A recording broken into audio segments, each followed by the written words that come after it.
Vamos de coletiva de Roger Machado. O treinador que armou o time, o Fluminense ganhou. Será que ele achou bom o jogo de hoje? Será que ele achou positivo? Vamos lá, vamos ouvir o que Roger tem a dizer. Deixa eu adiantar aqui. Rapaz, hoje a coletiva abriram cedo demais, eu acho, né? O arquivo aqui tá com 6 minutos mandando esperar. E vamos ver o que ele falou, né? Tô ansioso para saber o que o Roger falou, porque se ele achou realmente positiva a partida de hoje, né? Mas vamos lá, vamos ouvir. Boa noite a todos. Estamos com o técnico Roger Machado para começar a entrevista coletiva depois de Fluminense 1, Santos 0. O primeiro a perguntar é o João Gurgel, do Saudações Tricolores. Boa noite, João. Boa noite, Pedro Maia. Boa noite aos colegas, ao pessoal do TV. Boa noite, Roger. Parabéns pela vitória. Nesse continua invicto no Campeonato Brasileiro, somando o ano passado, já são 13 jogos aí de invencibilidade. Roger, eu queria que ele fizesse uma análise de jogo difícil, né? Uma equipe que tem um toque, tem a posse da bola, um jogo com virtude, mesmo que você fizesse uma análise do postou. E também queria que você perguntar para você em relação à dupla de volantes do Fluminense, André e o Wellington, que são os dois volantes reservas. O Wellington hoje, ao meu ver, né, acho que um pouco mais todo mundo está achando que ele não vem correspondendo muito bem com o que ele vem entrando no segundo tempo. E eu queria saber quais são as características que você vê no Wellington e as características que você vê no André, e se o André, quem sabe, principalmente, possa vir receber uma oportunidade no segundo tempo, enfim. Aí eu queria saber. Obrigado. Vou só falar aqui rapidamente a pergunta, porque realmente ficou bem baixo o áudio, né? Mas basicamente ele perguntou sobre André e Wellington, a segunda pergunta. A primeira nem eu consegui entender 100%, mas vamos lá. Obrigado, boa noite. Eu vou começar pela segunda questão relacionada ao Wellington e ao André. São dois jogadores de características não parecidas, mas que existe alguma similaridade entre elas. São dois primeiro homem de meio campo, né, que controlam a entrelinha e dão proteção à defesa, né. Do momento quando eu oportunizei a chance do Wellington jogar, eu chamei os dois justamente para salientar que naquele momento o Wellington, né, estava tendo oportunidade. Sei que o jogador de meio campo principalmente precisa de ritmo de jogo, né, para entrar na sua melhor forma, né, jogadores mais pesados no meio ali, né, mas que salientei para o Wellington, né, que o André vinha treinando muito bem, né, e que a resposta precisava ser dada, né, evidente que imediatamente, né, mesmo o treinador tendo essa sensibilidade que precisa às vezes ter rodagem para você adquirir ritmo de jogo, que o André estava merecendo uma oportunidade também, né, e que ela iria vir, né, com os jogos, com o decorrer dos jogos, né, porque de fato o André tem treinado bem, né. Então o André ele se capacitou, se habilitou para estar entre as nossas opções, né. Por vezes eu tenho optado em não fazer o banco com dois volantes. Eu sei que ele vai explicar já, mas eu não tô entendendo que ele tá elogiando o André, elogiando, o André não tava nem no banco hoje. Acho que ele vai explicar agora porque que André não tá no banco, é de quantidade. Mas assim, eu tô surpreso com isso. Ele tá basicamente deixando claro que se o Wellington não render, André tá treinando bem e vai ter chance. Vamos lá, vamos ouvir, né? Uma característica ali, e pensando que numa emergência eu posso ter o Wellington, né, quando o Samuel estava jogando, eu posso ter o Calegari para uma segunda função, e pesando mais no meio pro ataque, né. Então por vezes a gente tem que fazer as opções na hora de compor o banco, mas o André tá próximo sim de receber uma oportunidade, né, porque vem atuando bem. Com relação ao jogo, vai ser muito assim, é o que o Eduardo Mendes está falando aqui no chat, tá botando pressão no Wellington. Me surpreende, Roger não é disso. Roger não é muito assim ele não comentou a atuação de Wellington, acho que foi muito pouco também. Mas, bem, vamos lá, né? Muito difícil jogar contra os times do Fernando. São times que têm uma rotação grande dentro do campo, trocam um monte de posição, pesam o lado com os corredores lateral, com um número, tentando ter um número de superioridade numérica nos corredores, em especial, né, do lado esquerdo nesse jogo de hoje, né, e foi preciso, né, a ajuda do nosso jogador, terceiro jogador de meio, que é o nosso tripé, porque a gente ia ter, na maioria das vezes, os nossos 2 volantes em corredor lateral para equilibrar esse número de jogadores. Às vezes que a gente não conseguiu com agilidade fazer isso e gerar um pouco de superioridade, chegaram pelo corredor lateral. Fora isso, né, até mesmo a ausência do torcedor acaba, de uma certa forma, mudando um pouco a dinâmica do jogo, porque se nós estamos jogando dentro de casa, num adversário que tenta te buscar e te insinuar após com o goleiro para te atrair lá de trás, né, a gente não conseguiria fazer muitas vezes o bloco baixo como fizemos, porque a torcida jogando dentro de casa, evidentemente que ela quer sempre que o seu time busque a bola dentro do campo do adversário todas as vezes, não dá para marcar pressão sempre. O que talvez nós tenhamos pecado em algum momento, né, que um pé na bola, um desarme, a gente não conseguiu acelerar, pegando o time do Santos desarrumado, e em uma outra oportunidade que vazou ali a pressão, eles conseguiram um contra-ataque rápido contra a nossa linha, mas foi a gente conseguiu intervir e, na maioria das vezes, cessar esse ataque. É um jogo muito difícil sempre, né? A gente sabia que ia ser um jogo de poucas oportunidades, mas era importante vencer.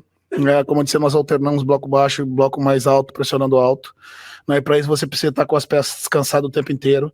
Então a proposição das trocas também foi por isso, a gente manter o frescor ali dos jogadores da frente e seguir pressionando, né? O gol saiu nessa uma troca de corredor, né? Da mesma forma que o Santos coloca muita gente perto da bola para jogar, automaticamente quando perde ele tá com muita gente pro pós-perda.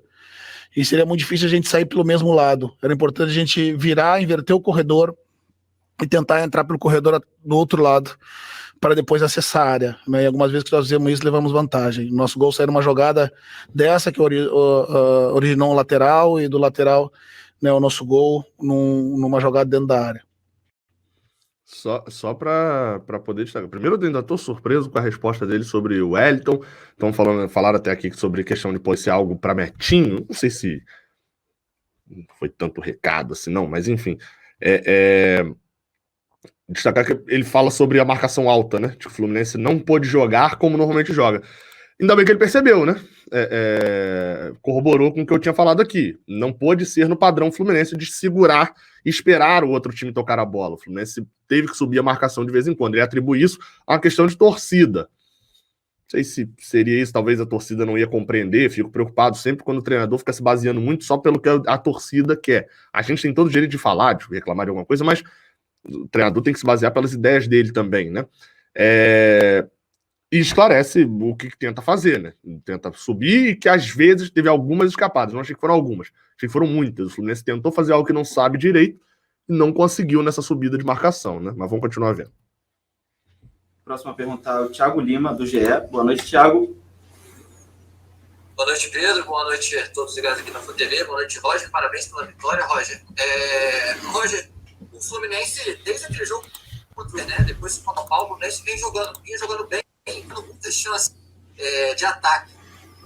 Nos últimos jogos, contra o Cuiabá e hoje contra o Santos também, o Fluminense não criou tanto assim, ofensivamente. Queria te perguntar se você acha que os adversários estão começando a marcar, achar melhor um jeito de marcar a sua forma que você tem jogado atualmente. E uma segunda pergunta, Roger.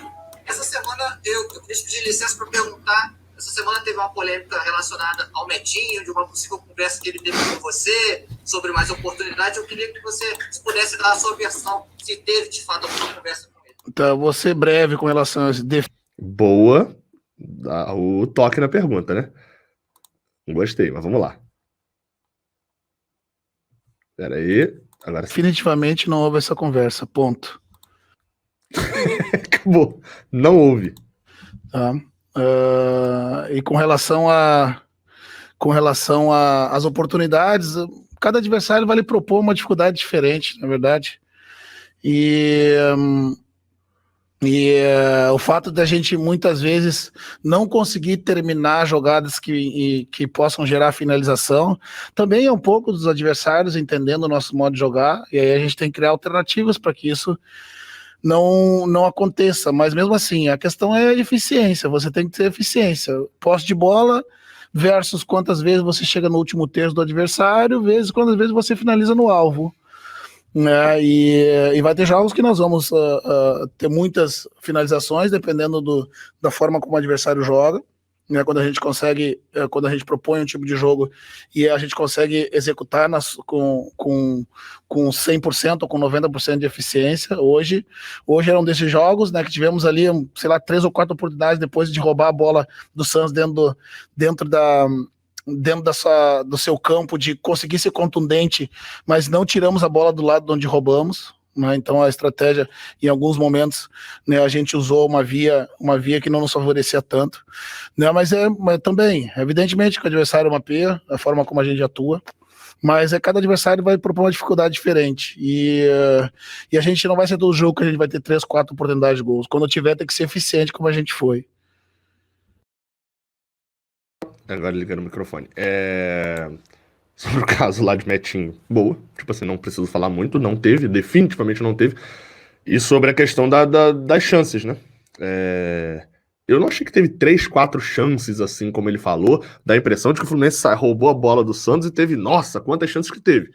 Mas talvez tenha dado uma aumentada ali. Lembro de uma no primeiro tempo, 2 no primeiro tempo ali, né? Com 7, com 8 minutos, né? A questão lá da cabeçada de Caio Paulista na trave. Depois aquela de Caio Paulista batendo rasteiro, além da jogada do gol. 3, se for parar pra pensar, né? Mas o ponto de ser decisivo, né? Tem que ser decisivo. E foi hoje. Próxima pergunta, o Daniel Kaiser, da Antena Esportiva. Boa noite, Daniel. Boa noite, Pedro. Boa noite, Roger. Parabéns também pela vitória. Roger, 2 questões. A primeira, o Thiago ele falou um pouco sobre hoje como o Fluminense conseguiu talvez criar tanto. Hoje o Fluminense acabou sofrendo bastante, né? O Marcos Felipe talvez foi o grande destaque, fazendo ali 8 defesas, foram 8 finalizações no alvo do Santos, né? E já era algo que você esperava isso ou te preocupa algumas chances até claras que o Santos teve?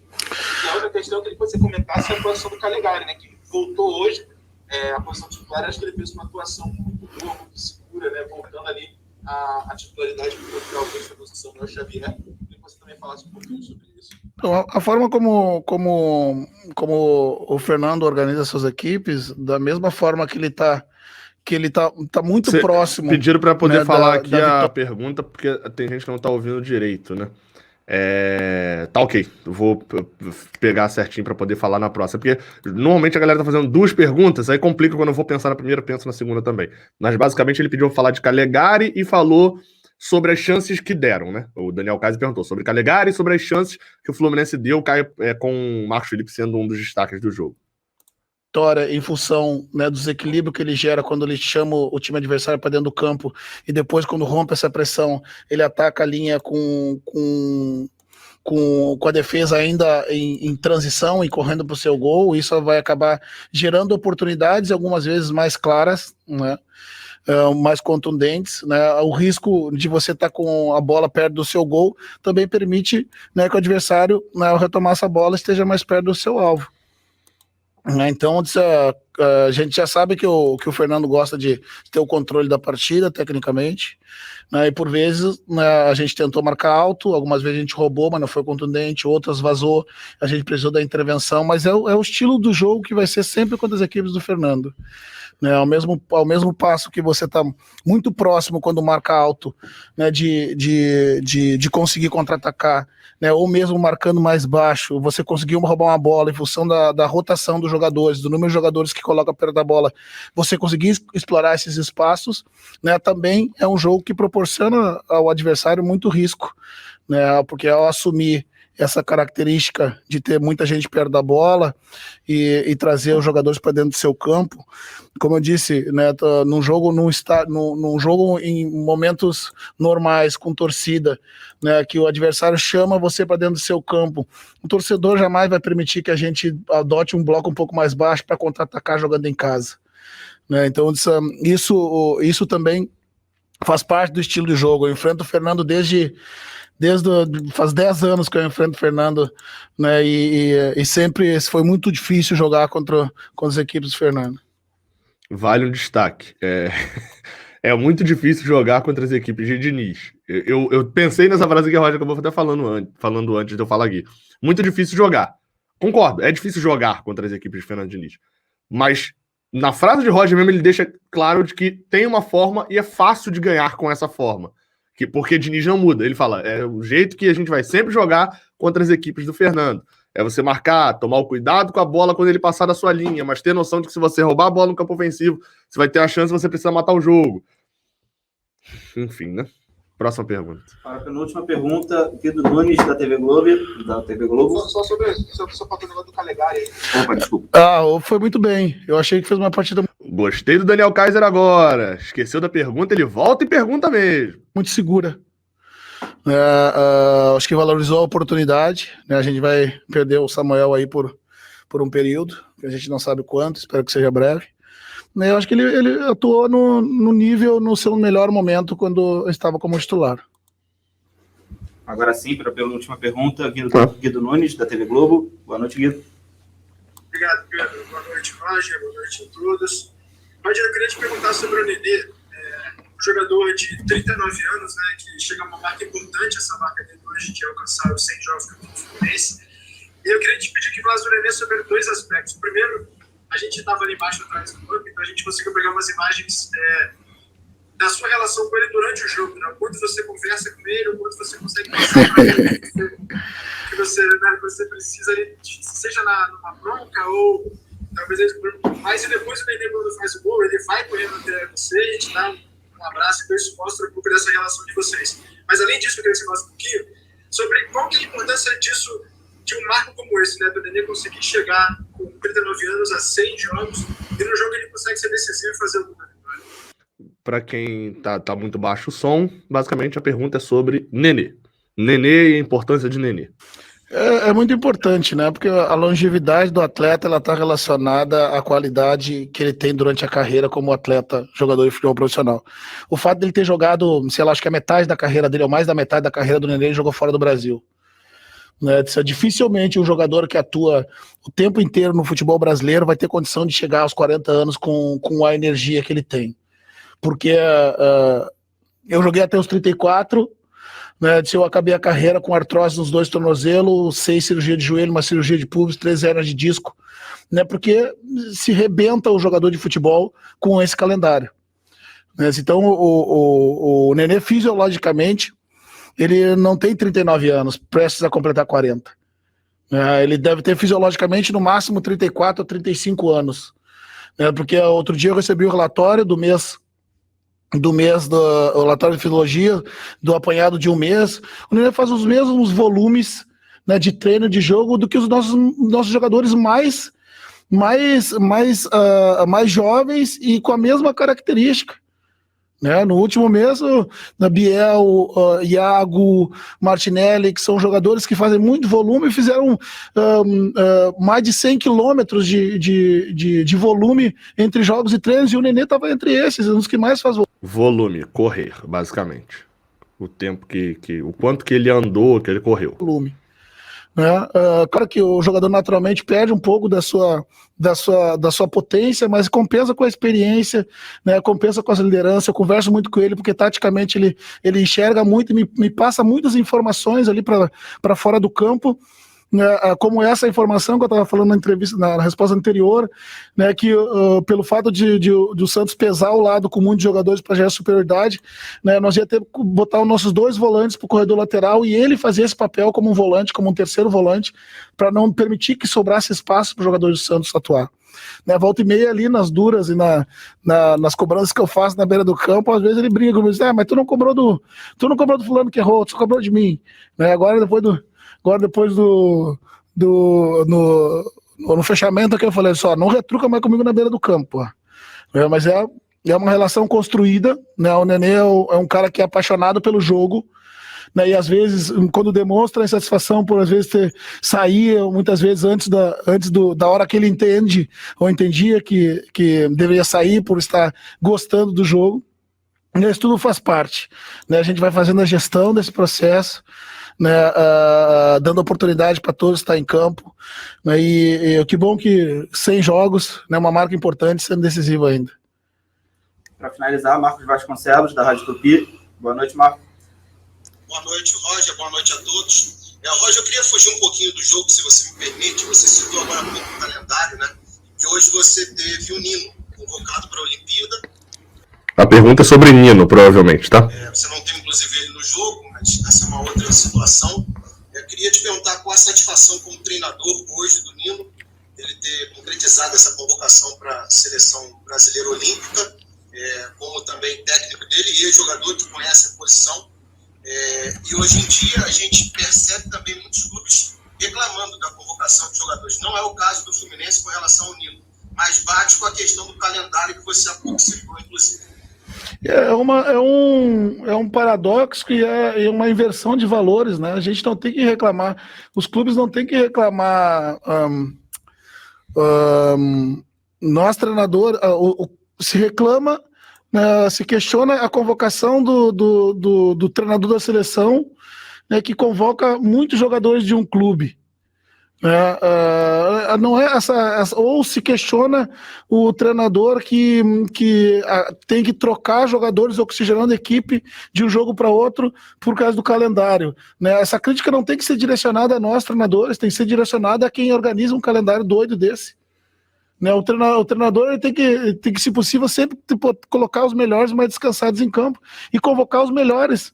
Não é culpa do treinador que um calendário que não para nas datas FIFA, né, que hoje coloca na conta do momento que nós estamos vivendo por esse calendário que nós estamos. Esse calendário já é assim há muito tempo, né? Se o calendário brasileiro, para ele ficar ruim, ele vai ter que melhorar muito, né? Eu sempre digo e repito, o futebol brasileiro vai evoluir na esteira de um calendário bem organizado. Né, tudo vai melhorar, porque vai ter patrocinadores vão se aproximar do jogo, né? Eu fico imaginando uma grande empresa de televisão do mundo comprando o futebol brasileiro para transmitir e na véspera troca o jogo na grade da televisão. Ela deve ficar muito feliz com relação a isso, né? Então, a longevidade que eu estava falando do atleta, né, que dificilmente o jogador que atuou a carreira inteira no futebol brasileiro vai conseguir atuar no mesmo nível que o Nenê com quase 40 anos, atua o que o Fred atua com 37 anos também. Né, então, o Nino sendo convocado valoriza o trabalho de todos, né? O Nino já estava na seleção quando não estava aqui. Né, então, isso não é mérito meu nem da minha comissão, é mérito do clube e do atleta, né, que sempre trabalhou pensando e planejando os melhores momentos da carreira, e esse é uma delas. Eu fui uma Copa América e algumas convocações da eliminatória, e não tem nada mais satisfatório do que isso.